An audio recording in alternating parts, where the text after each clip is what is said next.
Un grand bonjour à tous. Un grand bonjour à tous. Bienvenue dans cette nouvelle session du Point Marché avec Carmignac, en compagnie aujourd'hui d'Axel Pinon.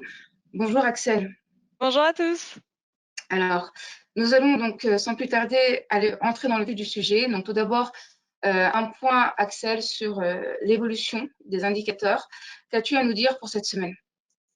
Alors, les marchés développés ont repris leur baisse ont repris le chemin de la baisse après le rebond de l'été, ce qui confirme un peu la thèse du bear market rally qui vous a été exposée par Kevin la semaine dernière.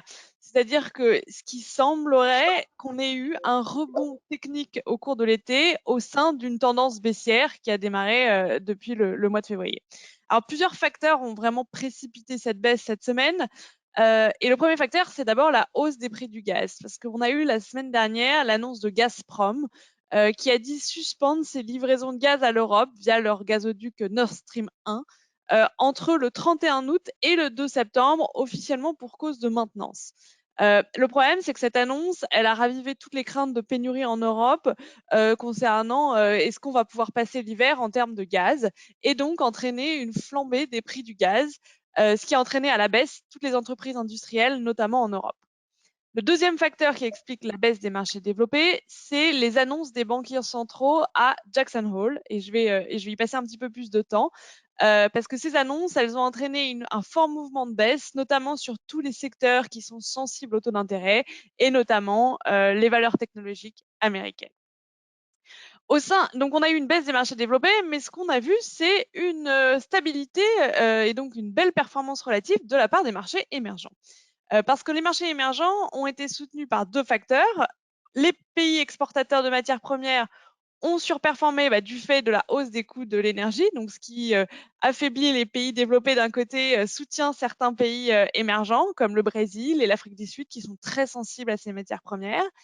Et on a eu la Chine, qui représente quand même, il faut être conscient, un tiers de l'indice émergent. Donc dès que la Chine bouge, ça fait énormément bouger l'indice émergent, qui a bénéficié de la conclusion d'un accord sur l'audit des entreprises chinoises cotées aux États-Unis. Il y a eu au cours des derniers mois beaucoup de bruit autour de ces entreprises chinoises cotées aux États-Unis et leur avenir qui a été compromis pour des histoires notamment d'audit. Et donc là, on a eu une première bonne nouvelle, ce qui éclaircit un peu l'horizon sur ces valeurs chinoises qui ont des mois difficiles. Si maintenant on regarde ce qui s'est passé sur les marchés obligataires, ce qu'on voit, c'est que les taux des États américains, des États européens, pardon, ont continué de monter, et surtout en Italie. Parce qu'il se passe, c'est que la hausse des prix du gaz continue de maintenir la pression sur les perspectives d'inflation, et donc on a une BCE qui va devoir être de plus en plus stricte pour contrer ces pressions inflationnistes. Et donc, on a des taux en Europe qui continuent de monter. Et sur le front du crédit, le crédit a corrigé, tout comme les actions. En ce moment, c'est vraiment un contexte qui n'est pas favorable à l'ensemble des actifs risqués, actions et crédits. Enfin, si on regarde la dernière colonne, évidemment, j'en parlais, les pays exportateurs de matières premières ont bénéficié de la hausse des matières premières sur la semaine. Il en est de même pour les matières premières elles-mêmes. Et par contre, sur l'euro-dollar, on a touché la parité pour la deuxième fois depuis le début de l'année, sur fond de faiblesse de l'économie européenne, et ça va être tout le sujet de la conférence d'aujourd'hui, et sur le durcissement du ton de la Réserve fédérale américaine. Alors, justement, tu nous parlais de la réunion de Jackson Hole et du coup, ton message de la semaine fait écho à cette réunion. Donc, je te laisse en parler. L'idée, c'est que la Réserve fédérale doit continuer jusqu'à ce que le travail soit fait. Exactement, ça a été l'événement de la semaine, c'est le sommet Jackson Hole. Alors Jackson Hole, c'est une réunion annuelle qui rassemble les principaux banquiers centraux pour parler des grands enjeux monétaires. Chaque année, c'est un événement dont les marchés parlent beaucoup parce que c'est un peu l'événement de rentrée. C'est toujours fin août, après un calme en juillet-août, il y a un événement de rentrée qui réveille un peu tout le monde. Et cette année, le sommet était particulièrement important parce qu'on a ce contexte inflationniste. Et donc, les banquiers centraux ont profité de Jackson Hole pour préciser leurs perspectives sur les actions prévues d'ici la fin de l'année. Et c'est vendredi dernier que Jérôme Powell, donc le responsable de la Réserve fédérale américaine, s'est exprimé en premier. Et les marchés, ils espéraient un peu, et c'est pour ça qu'ils ont rebondi cet été, une inflexion dans le ton de la Réserve fédérale parce que l'inflation américaine semble avoir atteint son pic. Bah, les marchés n'ont pas été déçus parce que Powell a surpris, notamment les investisseurs actions, en annonçant pour le coup le maintien d'une politique monétaire extrêmement agressive. Et la principale conclusion de son discours, c'est que la Fed va poursuivre ses efforts pour juguler l'inflation, même si ça doit se faire au détriment de la croissance. Et dans ce discours-là, qui a été quand même dur, Jérôme Powell ciblait vraiment tous les opérateurs de marché qui, cet été, ont anticipé des baisses de taux de la Réserve fédérale dès 2023. Il leur a dit ne voyez pas trop vite une inversion de ma politique monétaire. Mais ce ton très dur de la Réserve fédérale, on l'a aussi eu pour la Banque centrale européenne, avec là, c'est Isabelle Schnabel qui s'est exprimée et qui a fait des déclarations très semblables et qui a appelé à une action très énergique pour faire reculer l'inflation. Pareil, même si c'est au détriment de la croissance, même si c'est au détriment de l'emploi. Et on voit même qu'il y a une hausse potentielle de 75 points de base des taux d'intérêt de la BCE qui pourrait arriver en septembre, ce qui est quelque chose qui était quand même inenvisageable il y a quelques semaines. Et pour rappel, la Banque centrale européenne a monté ses taux de 50 points de base en juillet, et c'était le début du cycle de remontée des taux. Donc là, on irait même un cran plus loin à 75 points de base, ce qui forcément inquiète les opérateurs de marché européens, aussi bien actions qu'obligataires. Donc, ces deux discours ont expliqué la performance dont on a parlé, mais aussi vont avoir un impact clair sur la croissance, et notamment en Europe, où les fondamentaux sont beaucoup moins solides qu'aux États-Unis. Alors justement, parlons de la macroéconomie. Allons justement sur ton zoom de la semaine et qui concerne pour le coup l'Europe sur la pression énergétique. Exactement. Alors, je le disais, aux États-Unis, on a une croissance avec des fondamentaux qui sont quand même plus solides et donc une économie qui arrive en relatif à mieux résister à cette inflation forte et à cette politique restrictive de la part de la Réserve fédérale.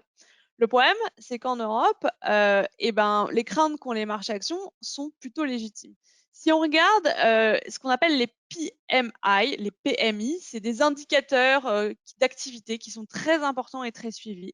Et ben, ce qu'on voit, c'est qu'en eurozone, ils ont été inférieurs à 50 euh, cet été, ce qui est jamais de bon augure pour la trajectoire de la croissance du continent européen. Inférieur à 50, c'est vraiment 50, c'est le niveau qu'on regarde tous. Quand c'est inférieur à 50, ça veut dire que l'économie est en contraction. Et quand c'est supérieur à 50, ça veut dire que l'économie est en expansion. Donc, pour la première fois, on voit des chiffres d'économie européenne qui sont en contraction. Et ça s'explique parce que l'Europe, elle subit de plein fouet la flambée des prix du gaz du fait de sa forte dépendance au gaz russe. Et comme on peut le voir sur le graphique, on voit vraiment que quand on regarde le prix du gaz en fonction des régions, c'est en Europe que le prix du gaz s'est le plus envolé. Et donc, c'est en Europe qu'il y a le plus de pression inflationniste liée à ces coûts de l'énergie. Et si on ajoute à ces prix élevés les perspectives de potentielles restrictions sur l'énergie, des restrictions qui seraient soit imposées par les autorités parce qu'on manquerait de gaz, ou alors des restrictions qui seraient induites par le fait que les prix du gaz étant élevés, la consommation va baisser automatiquement du fait du prix. Tout ça va faire que ça va peser davantage sur les perspectives économiques de l'Europe. Il faut quand même avoir en tête que le régulateur allemand de l'énergie a dit que pour éviter la mise en place d'un rationnement cet hiver du gaz, il va falloir que la demande soit réduite de 20% sur les mois les plus froids.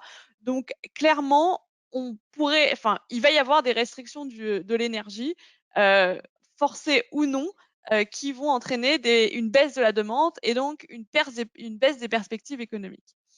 Mais qui dit baisse de la production et augmentation des coûts fixes, ça veut dire aussi que les entreprises elles vont diminuer leurs dépenses d'investissement, ce qui va aussi peser sur la croissance. Donc on risque d'entrer dans un cycle assez infernal de baisse de la croissance. Et le problème, c'est que l'Allemagne, c'est le principal moteur de la croissance économique du continent et c'est le pays le plus exposé. Donc, c'est pas de très bon augure pour les 26 autres États membres de l'Union européenne. Une récession qui devrait frapper l'Allemagne dès le 4e trimestre de cette année et dont l'ampleur de la récession aujourd'hui est très difficile à prévoir parce que ça va largement dépendre justement de s'il y a des restrictions, est-ce qu'il y aura des restrictions ou pas, et quels secteurs elles concerneront, et quelles seront la force de ces restrictions. Donc, Alors juste, oui, je t'en pardon. prie. Non, Non, vas-y, je non, t'en prie. sur la croissance, donc voilà, pas terrible. Et sur le front des prix, bah, en fait, ce qu'on voit, c'est cette intensification de la hausse des prix de l'énergie va faire que le pic de l'inflation en Europe, il est devant nous. Et ça, on le voit sur le graphique de droite. Il est devant nous et non pas derrière nous, comme c'est le cas aux États-Unis. Et ça va inciter la BCE à agir plus vite et plus fort. Parce que ce que la BCE veut, et c'est pour ça à Jackson Hole que Schnabel a dit ça, c'est qu'elle veut à tout prix éviter une spirale inflationniste durable qui serait soit conduite par le fait que on a les prix qui montent et donc bah les gens demandent des revalorisations salariales et là bah en fait on a une spirale inflationniste qui se crée, hein, une inflation qui est liée à l'offre mais ensuite qui devient liée à la demande et là on part dans un cycle dans lequel la Réserve fédérale est actuellement et que la BCE veut absolument éviter. Mais on a aussi un autre risque de spirale qui est lié au fait que on a des prix de l'énergie qui sont très hauts, donc une pression sur la consommation, et donc des gouvernements qui veulent agir pour aider le consommateur. Et comment ils agissent? On en parle en France, mais on en parle partout. On fait des aides à la consommation, des aides à la pompe, qui sont en fait un stimulus fiscal. Et ce stimulus fiscal est inflationniste. Donc en fait, pour résumer, plus les prix du gaz montent, plus les États soutiennent les ménages, plus la BCE doit intervenir et monter fort ses taux pour couper cette spirale inflationniste. Donc, en résumé, malheureusement, les perspectives pour l'Europe ne sont pas vraiment roses. Tu parlais de la récession justement donc de l'Allemagne, une récession qui a priori devrait être actée au quatrième trimestre de cette année. C'était juste pour revenir sur la définition que l'on donne d'une récession, c'est 2 trimestres consécutifs, hein, 2 trimestres consécutifs Exactement. justement donc, Négatif. de contraction voilà, de la dynamique économique. Donc à présent, donc, parlons de microéconomie et là-dessus, tu voulais justement insister sur le marché des actions européennes justement et notamment sur le papier. Voilà, donc des marchés qui paraissent plutôt attractifs. Oui, en fait, parce que d'abord, je pense que quand on est investisseur, il y a la macro qui est très importante, mais c'est pas toujours tout négatif pour les investisseurs et ça veut pas dire qu'on ne peut rien faire. Mais ça veut quand même dire qu'il faut faire attention et qu'il faut être critique. Et notamment quand on regarde les graphiques, on peut être mal influencé par des graphiques qui ont l'air flatteurs. Si on regarde d'abord la valorisation qui est sur le graphique de gauche, ce qu'on voit, c'est que bon, l'Europe apparaît beaucoup moins chère que les États-Unis et même beaucoup moins chère qu'il y a quelques mois. Donc, ce qui pourrait faire que c'est attrayant. Et il y a deux raisons derrière cette baisse. C'est d'abord qu'on a eu un ajustement de la valorisation qui est lié au nouveau contexte de hausse des taux d'intérêt et à l'ajustement monétaire. Donc, les investisseurs actions ont revu leur prix et se sont dit, bah voilà, dans ce contexte-là, il faut que j'ajuste la valorisation et donc les actions européennes valent moins cher. Mais la valorisation a aussi baissé. Ce qui est important, c'est qu'elle a baissé sans ajustement des attentes de bénéfices. Et vous le savez, la valorisation des actions, elle est liée à l'environnement de taux d'intérêt, mais aussi aux anticipations de croissance des bénéfices. Et ce qui s'est passé, c'est qu'en Europe, pour le coup, il n'y a pas eu de revalorisation à la baisse des attentes de bénéfices. Et bien au contraire, pour 2022, la croissance des bénéfices en Europe, elle est attendue à 20%, ce qui décorrèle un petit peu de tout ce que je viens de vous dire. Et en fait, c'est parce que pourquoi 20%? C'est parce que ce 20% de croissance des bénéfices est lié à certains secteurs, comme on peut le voir sur le graphique de droite, qui, eux, ont des attentes de bénéfices qui sont en hausse. Et ces secteurs, c'est l'énergie, parce qu'on a eu cette hausse des prix de l'énergie. C'est des secteurs aussi industriels qui ont été boostés par ce qu'on appelle des effets de base, parce qu'on est sorti du Covid et donc il y a une reprise de l'activité et donc des bénéfices qui sont en hausse par rapport à l'année dernière et à l'année d'avant où on partait sur des comparables qui étaient très négatifs. Donc, on a des prix qui paraissent faibles avec une croissance qui paraît élevée. Et en fait, quand on regarde un ratio prix sur bénéfice, forcément, si on a des prix qui baissent un peu à cause de l'environnement obligataire et des bénéfices qui montent, on a une valorisation qui s'effondre. Mais c'est à prendre avec des pincettes tout ça, parce que cette croissance des bénéfices, comme je dis, elle est conduite majoritairement par de l'énergie. L'énergie, elle compte à elle seule pour 70% de la croissance des bénéfices de l'indice, ce qui est quand même absolument énorme. Et ces chiffres-là, ils masquent l'essoufflement du reste de l'économie, qui commence déjà à ralentir, notamment la tech, qui, elle, affiche une croissance des bénéfices négative. Et elle ne nous dit pas ce qu'on doit faire pour l'année prochaine. C'est-à-dire que tous les secteurs industriels, tous les secteurs cycliques qui aujourd'hui ont encore des bénéfices en hausse parce qu'on compare à l'année dernière, vont avoir l'année prochaine des comparables très élevés et vont prendre de plein fouet la baisse sur la macroéconomie et donc un repli. Et donc, ça, en fait, ces chiffres sont très, ce qu'on appelle, c'est regarder dans le rétroviseur. Ce qu'il faudrait faire, c'est plutôt quand on regarde les secteurs value, c'est-à-dire les secteurs les plus cycliques, investir quand, les perspectives de croissance sont pas encore assez élevées et quand la valorisation est en train de remonter, parce que c'est ce qu'on regarde sur l'année d'avant. Ce qu'on regarde sur l'année d'après, ce qu'on regarde sur 2023, c'est que c'est ces secteurs qui vont baisser et donc qui vont entraîner une baisse supplémentaire des indices. Alors justement, donc cette différenciation sectorielle, c'est ce qui t'a conduit en fait à vouloir parler dans la partie pédagogique de ces biais sectoriels en fait des indices. Et donc je te laisse justement peut-être étayer un peu ce que tu viens de dire sur justement cette déformation en fait. Ouais, c'est extrêmement important parce qu'il y a des biais sectoriels dans les secteurs, dans les indices géographiques, que ce soit le S&P 500, le Stock 600, l'Eurostock 50, qui sont très importants et qu'il faut avoir bien en tête pour, un, bien comprendre le comportement des marchés et deux, bien faire son allocation de portefeuille. Donc là, je vous ai mis sur le graphique une comparaison entre les indices, l'indice américain, le S&P 500 et l'indice Stock 600. Et en fait, si on regarde ces grands écarts, ça explique beaucoup de choses de ce qui s'est passé sur les dernières années et sur cette année. Aux États-Unis, la principale pondération de l'indice S&P 500, c'est sans surprise la technologie. Et au sein de la technologie, il y a même une forte concentration en termes de valeur, puisque Apple compte pour 7% de l'indice S&P. Et d'ailleurs, on n'avait jamais vu un titre peser autant depuis les années 80. Et la dernière fois, dans les années 80, c'était IBM qui pesait autant de l'indice S&P. Et cette surpondération globale de tout ce qui est technologie explique clairement la surperformance de l'indice américain sur les 10 dernières années, qui a été 10 dernières années extrêmement porteuses pour la tech. Et ça explique aussi en partie la sous-performance de l'indice européen, qui lui est sous-pondéré dans les secteurs qui ont marché, c'est-à-dire la technologie, et plutôt surpondéré sur tous les secteurs, soit qui représentent une économie vieillissante, soit des secteurs de matières premières et très cycliques, et donc qui, sur 10 ans, ont sous-performé. Par contre, ça explique très bien la performance relative de l'Europe, qui est plutôt bonne cette année si on regarde comparé aux États-Unis. C'est assez marrant de regarder, on voit l'Europe qui, cette année, fait une perf qui est assez similaire à celle des États-Unis, alors que les perspectives de croissance en Europe sont nettement plus faibles, que la conjoncture est beaucoup plus inquiétante. Et en fait, c'est simplement lié à la structure des indices européens qui surpondèrent l'énergie, secteur qui a énormément fonctionné cette année, et beaucoup de secteurs très défensifs, comme la santé et la consommation de base, qui est très représentée.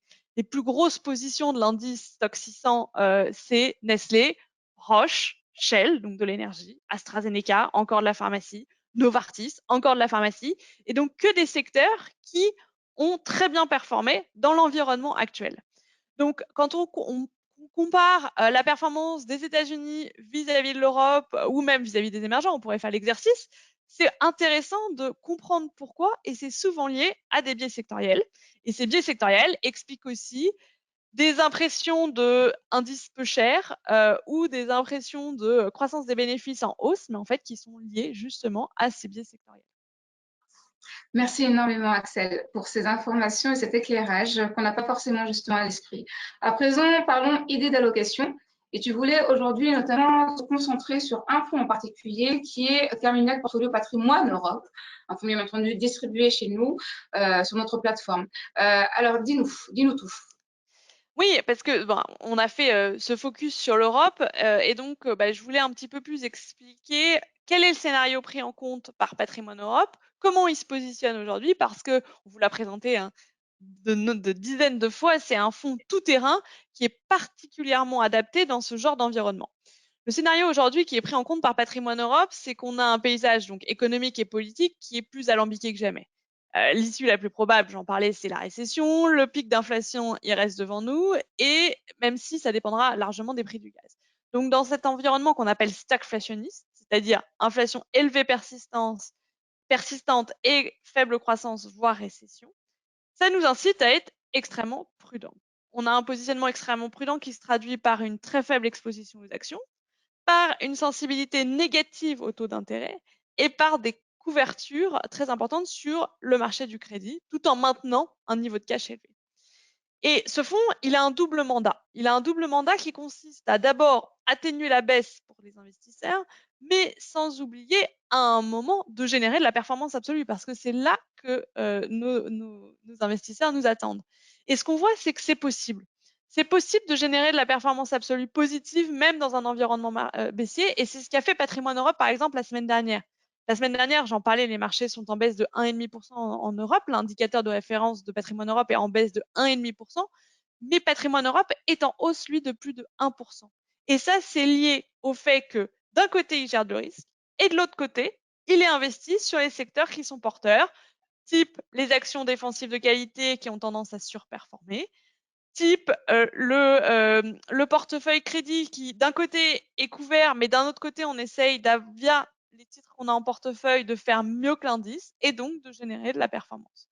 Donc c'est toute cette balance entre d'un côté essayer de générer de la performance absolue et de l'autre côté protéger nos investisseurs contre la volatilité des marchés qui est le mandat des gérants de Patrimoine Europe et qui, on l'a vu la semaine dernière, c'est une construction de portefeuille qui dans l'environnement actuel, marche très bien. Donc, une combinaison en fait entre flexibilité, diversification et réactivité. C'est ça. Exactement. D'accord, c'est entendu, Axel. Merci énormément toujours pour ces informations. Donc, du coup, on a terminé avec la présentation donc, voilà, centrale. Donc là, effectivement, donc, le rappel selon lequel ce fonds-là, bien entendu, vous est proposé sur easybourse.com. On va passer en fait, à quelques questions. Et une première question sur justement donc, les couvertures que vous utilisez à date. Est-ce que ce sont des couvertures que vous utilisez pour l'ensemble des fonds pour le coup et quelle typologie de couverture vous utilisez aujourd'hui? Alors, les couvertures dépendent énormément des fonds, d'abord des couvertures géographiques de nos fonds, et dépendent de l'environnement actuel. Si on prend l'exemple de Patrimoine Europe, aujourd'hui, on utilise des couvertures qui ne sont que ce qu'on appelle des futurs sur indice. Donc des contrats à terme sur indice sur lesquels nous sommes vendeurs. Et comment on les choisit? On les choisit en fonction de deux critères. D'abord, un critère de construction de portefeuille. Donc, par exemple, on a un portefeuille action long. On est acheteur de titres dans la santé, dans la consommation, dans les énergies renouvelables, etc. Et c'est des convictions de long terme qu'on a envie de maintenir malgré l'environnement qui est compliqué. Donc, ce qu'on regarde, c'est que dans ces convictions de long terme, quelles sont celles qui sont le plus à risque? Et par exemple, ça peut être voilà, sur les entreprises de technologie, on sait qu'elles souffrent dans un environnement de hausse des taux. On est très convaincu que celles qu'on a en portefeuille vont générer des belles perspectives de résultats sur les 5 prochaines années, mais à court terme, elles pourraient souffrir. Donc, ce qu'on fait, c'est qu'on veut couvrir ce biais, par exemple, tech, et on va utiliser un indice soit des entreprises tech européennes, soit carrément un indice Nasdaq, qui est un proxy parfait du comportement des valeurs tech.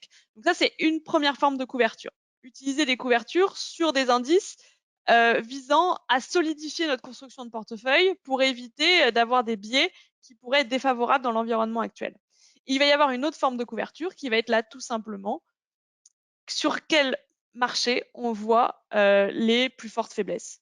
Et donc, si ça va être, et cette année on a eu recours, si ça va être par exemple les banques, on estime que les banques ont aujourd'hui, elles ont bénéficié de la hausse des taux d'intérêt, mais aujourd'hui elles vont commencer à souffrir de plus en plus du fait que la demande de crédit va ralentir. Donc, on veut se protéger du cycle en étant couvert sur les bancaires européennes, même si on n'en a pas en portefeuille. C'est une vue directionnelle sur, on pense que les bancaires vont plus souffrir que le reste du marché. Ça peut être le cas sur des industriels, ça peut être le cas sur plein de choses comme ça. Donc ça, c'est la façon dont on gère les couvertures dans Patrimoine Europe. Mais on parle des couvertures actions aussi ici. Et ce qui est important, c'est qu'il y a aussi les couvertures sur le marché obligataire, parce que sur un fonds comme Patrimoine Europe, c'est un fonds qui est investi sur les actions et sur les obligations. Et là, c'est un petit peu plus complexe. On va utiliser deux outils principaux. On va utiliser pareil les futurs, cette fois-ci sur emprunts d'État, et on va prendre les plus liquides, qui sont les emprunts d'État allemands ou les emprunts d'État américains, et qu'on va décider soit d'acheter, soit de vendre. Et donc en ce moment, On a une vue quand même sur les taux d'intérêt qui est plutôt haussière parce que y a tout le contexte dont on a parlé, inflation, banque centrale restrictive. Et donc, on va implémenter en portefeuille des positions vendeuses sur les emprunts d'État allemands. Ce qu'on peut faire aussi, c'est mettre des positions vendeuses sur des emprunts d'État faibles, même logique que sur les actions. Quels sont les maillons les plus faibles au sein des emprunts d'État? Aujourd'hui, selon nous, c'est l'Italie. L'Italie est en proie à beaucoup de faiblesses parce qu'elle va souffrir en même temps d'une politique restrictive de la part de la Banque centrale européenne, d'une conjoncture qui est faible et des élections qui arrivent avec la montée des extrêmes, donc beaucoup d'incertitudes sur l'Italie, ce qui nous incite à vendre des emprunts d'État italiens pour couvrir notre portefeuille et exprimer une vue baissière sur l'Italie. Et on peut le faire, pareil, sur le crédit, même démarche. On va choisir des indices crédits très sensibles au cycle, sur lesquels on pense que ça va souffrir le plus, et les vendre afin de couvrir notre portefeuille.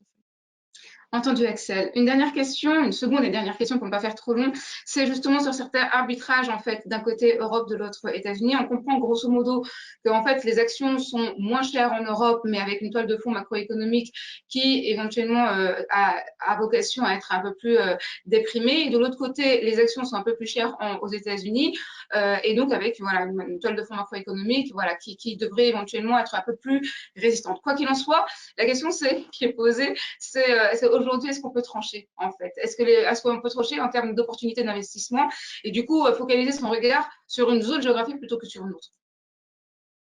Alors, effectivement, alors trancher, tout n'est jamais blanc ou noir malheureusement quand on investit en finance.